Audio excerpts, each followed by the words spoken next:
for joining this webinar. This is the first webinar for this year.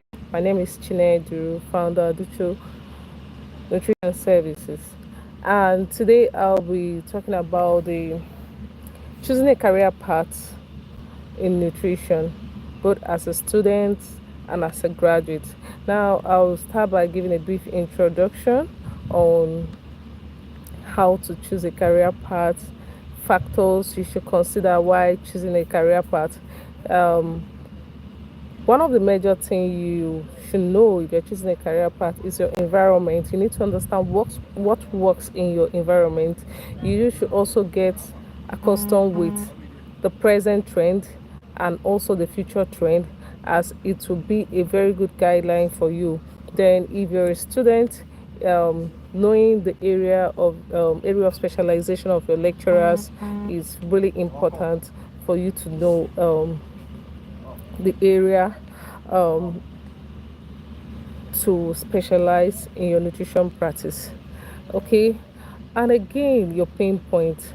Someone pain point can make the person decide to choose a particular field in nutrition.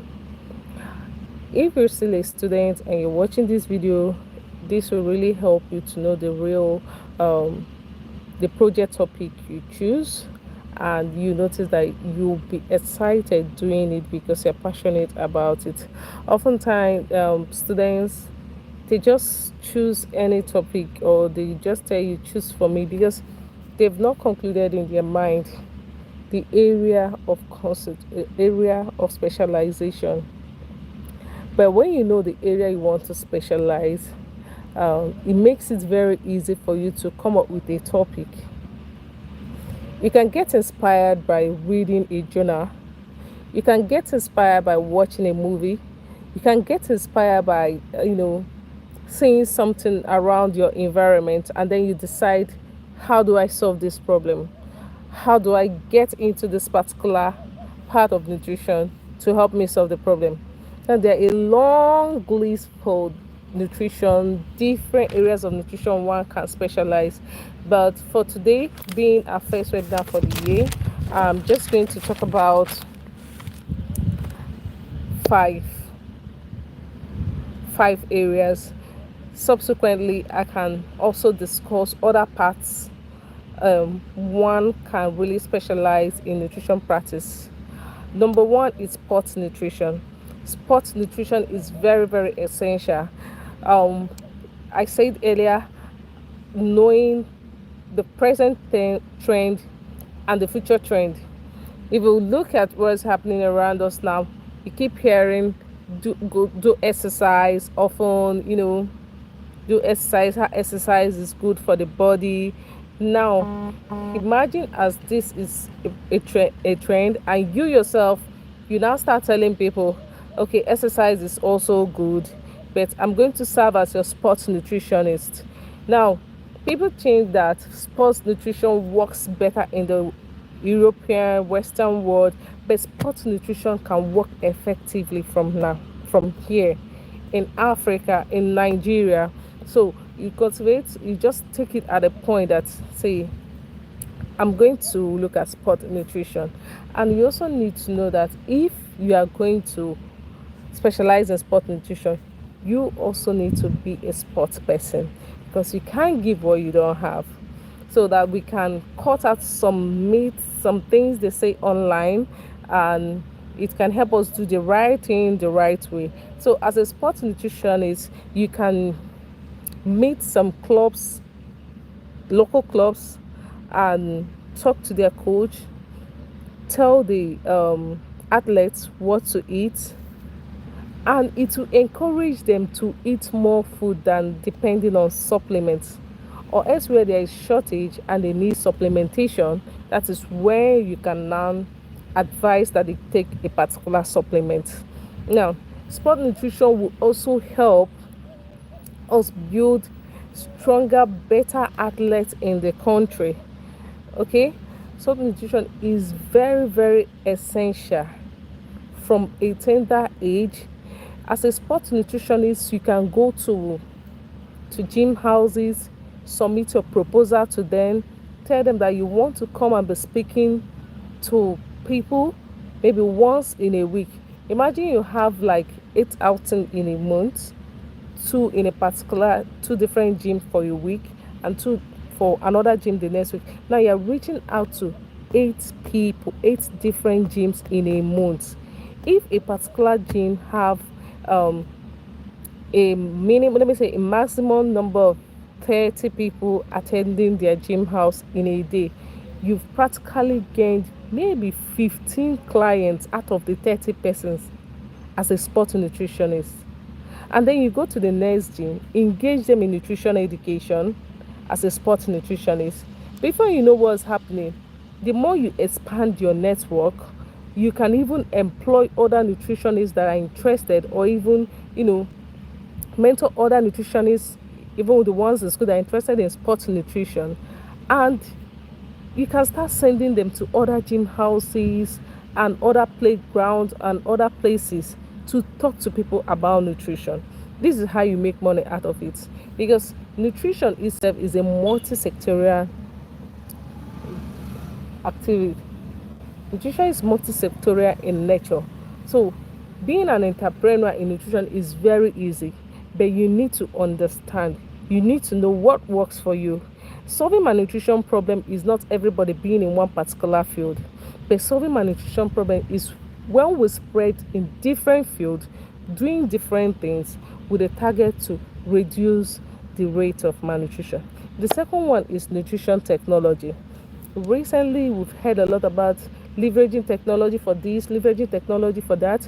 People are leveraging technology in agri-tech, using climate smart agriculture method for their crops. People are leveraging technology in health. People are leveraging technology in different way. So you can also leverage technology in nutrition. How can you do that? We have the personalized nutrition. That different way you can use, develop an AI tool that can help tailor people's behavior towards food or what to eat. You just using an indigenous crop. You can develop AI tool. There's machine learning in nutrition. There's even data science in nutrition. These are all you can do in nutrition technology. And is in nutrition technology, it's very easy for you to partner with different people and achieve your goal. Now, what you need to learn if you want to venture into nutrition technology, there are two ways things. You can be a professional in nutrition but do not have much idea about tech. So it's either you partner with someone that is in tech, you will reach an agreement, and you will start bringing out AI to machine learning, bringing out amazing things that can help support nutrition, that can help facilitate nutrition. Okay, so another thing that you can also decide on by yourself, that since you've decided you want to go into nutrition technology, that you're going to learn at least a tech skill, because you need to know a tech skill that will help you grow in that part. Nutrition technology is becoming very is growing by the day, and is becoming very interesting, because very I don't know. Let me hold that. It's becoming very interesting, nutrition technology, because presently people can use an app and check a lot wearable fitness wristwatch bands and all that. You use and check what is happening, if you've taken, even to snap and know um the calories in the food based on gram, but these are being programmed. Okay, so we also have the community and public health.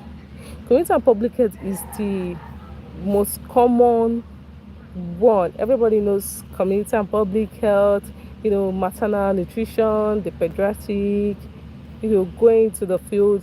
But for all this,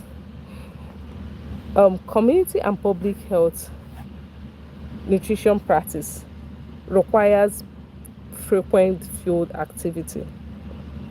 Nutrition technology does not require field activity when compared to the community and public health. Sports nutrition is 50-50. You can just be going to the gym, going to where they do exercise at the beginning. But with time, you can even do it virtually in your house. They already know you. Just get a space in your house, then they practice along with you. Then we have the nutrition journalism. If you look at what's happening today, the rise in journalism and also what people push out there in the internet, some of them are not evidence based. And when they're not evidence based, people can decide to practice because either they know the person that pushed out that information or the person is an influential person. Now, the problem with this is that if, as a nutritionist, you decide to go into journalism, you have a lot of things to gain from journalism. Just nutrition journalism is beyond content creator, because some nutritionists, they will write that they are content creators. As a nutritionist that is into journalism, you are doing nutrition journalism. You are not doing content creator. Like, you have to really specify, I'm a nutrition journalist. You have to specify that you're a nutrition. Thank you so much for joining now. So, journalist, you have to specify. People need to know that this is what you're doing. You just do nutrition journalism, anything that has to do with nutrition, just put the information out there, because you stand a better ground by giving people evidence-based results than coming on net and telling people this is that. Because if we keep, as nutritionists, if we keep allowing people because they're influential or what else to come online and tell us different things about food, is more work on us. And this is the reason why you notice that you will come for nutrition meeting, maybe the statistics from our nutrition last year, let me assume it was at 7%. You know, from the next year, you're seeing it is 50 something percent. Though there are so many factors that can make it to rise. But one of the factors that can make it to rise is the information that passes in the internet. Unfortunately, maybe in the future we'll have something like that they can pass a bill that if you're passing a nutrition information on the internet and is not evidence based, then you should be sued. This also will be very, very wonderful. If it's not evidence based, then you'll be sued for it. Then another one, which is the fifth one, like I said, for today I'm just going to take 5. Then subsequently I will tell you different areas you can practice in nutrition. I can tell you there are more than 30 areas you can practice in nutrition, more than 30. But for today, I'm just going to talk about 5. I've talked about the sports nutrition, nutrition technology, community and public nutrition, then nutrition journalism. If you check, how many people have you seen saying, I'm a nutrition journalist? Have you heard that? But you see someone that is a journalist telling you things about nutrition, and sometimes you feel angry in your spirit. Why are you angry when you know you can do it better? Why don't you take a communication course, learn content creating and everything, and start nutrition journalism? And today, if you check, there's so many opportunities for journalists, traveling to different places, learning with other people, and it's so amazing when you go for such meeting and you say that I'm a nutrition journalist. That is my area of specialization.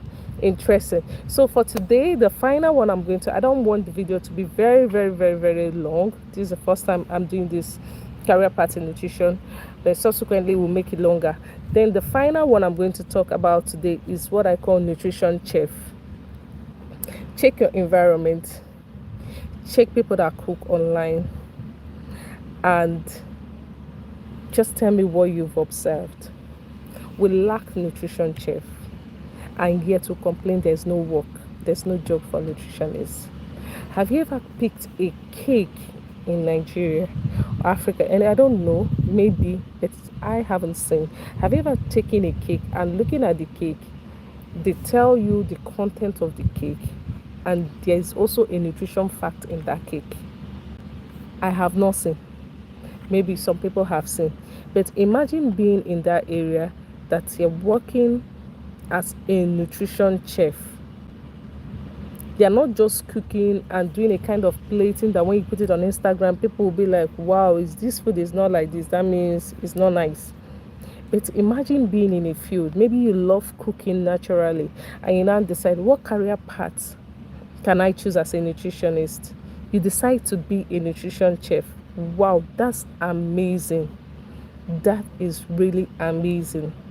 So you coming to your video, making your videos, maybe when you're in kitchen cooking, you're not telling people that for this meal I'm going to use this quantity of this quantity in 100 gram gives you this amount of protein. This, you're going to make a big fortune out of it. In this app, me, I will not hide information from you.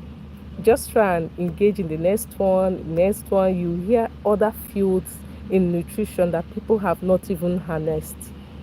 But in nutrition chef, that one is another way around. Let's take people that are in Lagos. Lagos citizens, most of them, because of job, traffic, and a lot of activities, you notice that most Lagos citizens, they don't even have time to cook. They just buy food. So imagine yourself deciding to be a nutrition chef.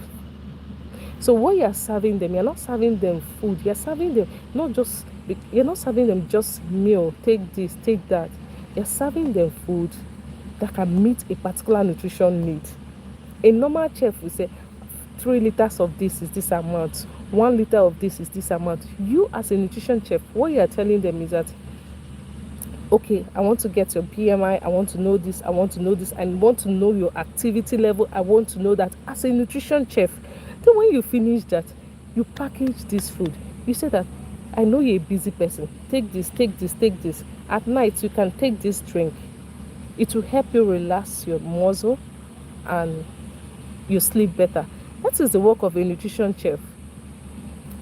Some time ago, I came online and I saw what people posted. Some people posted clove. They say if you drink clove water, it will remove infection. It will do that. That is, you see, if you have a nutrition journalist, this thing is not going to happen, because the nutrition journalist will pass a bill. As nutrition, will pass a bill. Any information that is not verified, the person there should be a penalty attached to it. And today, the way people drink clove, they just put it inside water, hold it, drink it. And what the simple thing I tell people is, anything you're eating that does not have a measurement, they tell you eat this, there's no need for measurement. No, there's problem, because food is medicine. Even when you go to the hospital and they give you medicine itself, there's a measurement to that medicine. And before they give you that medicine, in most cases, they must have collected your blood sample or any sample to check your body. The same thing is in nutrition. Food is medicine. Anything someone is asking you to eat, there should be measurement. Drinks, take watermelon juice, put cucumber, put banana, put what is the quantity required to make a glass for me to be healthy. Okay, so being a nutrition chef, that's the last one. I'll stop for today. You can drop your comments, you can ask your questions, that will be fine. Being a nutrition chef is very, very important in this dispensation. Is very, very important, especially now that people are going to using more of natural spices to cook. It's very, very important. I want to use this medium to say you thank you so much for joining. This is the first for the year, and subsequently we'll be having webinars, and it could be on daily basis. I post it there, you watch, drop your comment. I'm very glad you joined, and I believe you learned something really good this morning. Thank you so much, and drop your comment. Bye.